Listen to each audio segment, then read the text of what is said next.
Hello, rhetoric class, and welcome to my slightly unconventional speech. Everything about the situation is unconventional, so you know what? We have to live with it. So you remember those Draw My Life videos in like 2012? No? Well, too bad, because this is kind of the format of this video, so I hope you figure it out and enjoy it anyways. Teenagers with mental illnesses are rising at an alarming rate. 1 in 5 teens suffer from mental illness, and 60% of those cases go untreated. Teens and adult suicide rates are currently reaching some of the highest percentages on record. Now, while these are all scary facts, it is not too late to make a change and to stop this problem from ever getting to this point again. Now, mental illnesses are often stigmatized. It is often something that is not talked about. Mental illnesses are surrounded by many different stereotypes. With the increase in use of cell phones and other technology, parents often blame any inconveniences a child has in their life on this device. Now, why? I could not tell you. For some reason, they seem to think it is the cause of literally any problem you can think of. Stomach hurts, it's your cell phone. Head hurts, it's your cell phone. So many times I've heard my friends have told me that they tried explaining to their parents their depression that they were dealing with. They were trying to have a really real conversation about this thing that was going on in their lives, only to be told that they were, quote unquote, spending too much time on their phones. In a situation where mental health professionals and even medication are needed, having the situation brushed aside as simply a nuisance caused by cell phones can cause these teenagers to begin hiding this information from their parents, and without an outlet or professional help, this can have drastic outcomes. Other stereotypes are the idea that mental illness is just a phase or someone begging for attention. Now, I'm sure that sometimes people do exaggerate mental illness. I'm sure you've even seen it in people you know day to day. But it's so much safer when there are 11.4 million plus people experience mental illnesses every day to just listen to what they have to say instead of jumping to a conclusion that they're just being a little bit dramatic. It's so much safer to listen to this person rather than to brush it aside and let them become a statistic in the rising number of teens and young adult suicides. These things can eventually be recovered from, and often that's why they're seen as phases.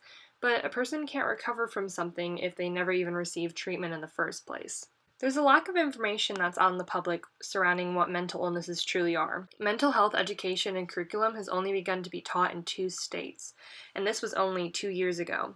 So anything outside of those has been self-taught or not taught at all, leaving millions of Americans uninformed, and this is a large cause of the lack of diagnosis and treatments that many Americans are not able to receive. Many types of stigmas come from different places. Some things people don't even realize is happening is that some people are much less likely to be comfortable around a person simply because they have a mental illness. A poll was taken to see how people would react to someone with a mental illness being a part of their life. I want you to imagine you're sitting in a room and you just told a group of people that you have a mental illness. Now say this group of people represents all of America. So they poll these people. Now, 33% of these Americans in the room with you said they wouldn't even feel comfortable being friends with you because you have a mental illness.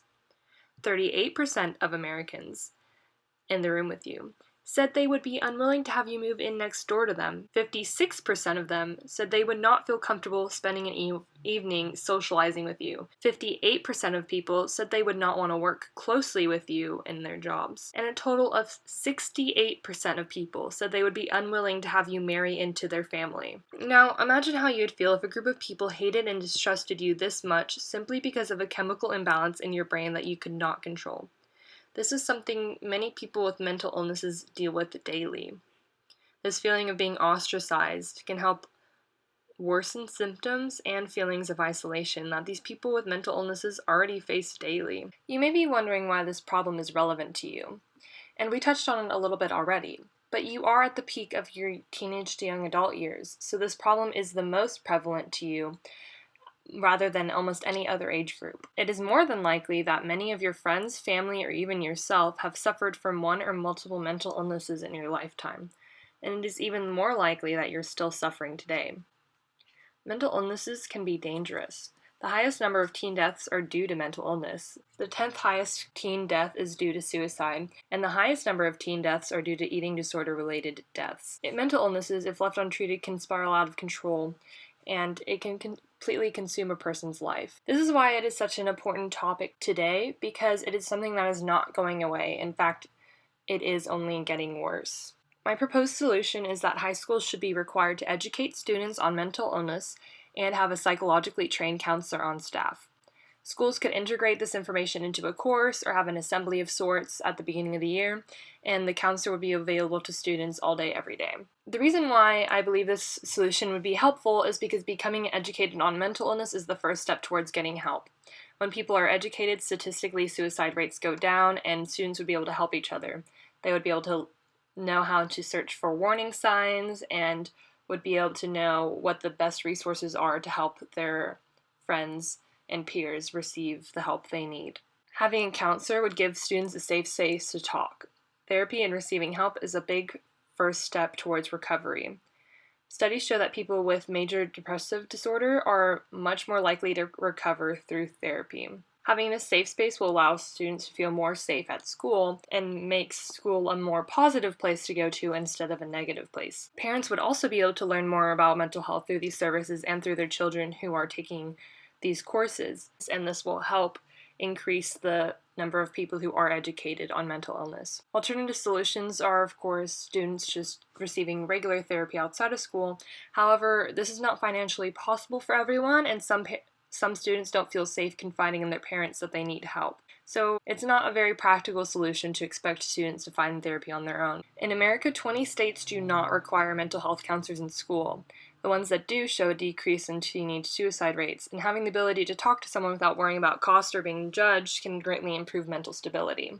In order to make my solution a possibility, a bill must be written to pass a law in order to change the curriculum and structure of the school systems. In Virginia and New York in 2018, a law was passed to add a section on mental health in the curriculum surrounding the education on drugs and health. A nonprofit mental health group in New York came up with the idea of requiring schools to educate students about mental illnesses in nearly all grades. That was 7 years ago. John Richter, the public policy director for Mental Health Association in New York State, said that the legislator was immediately interested.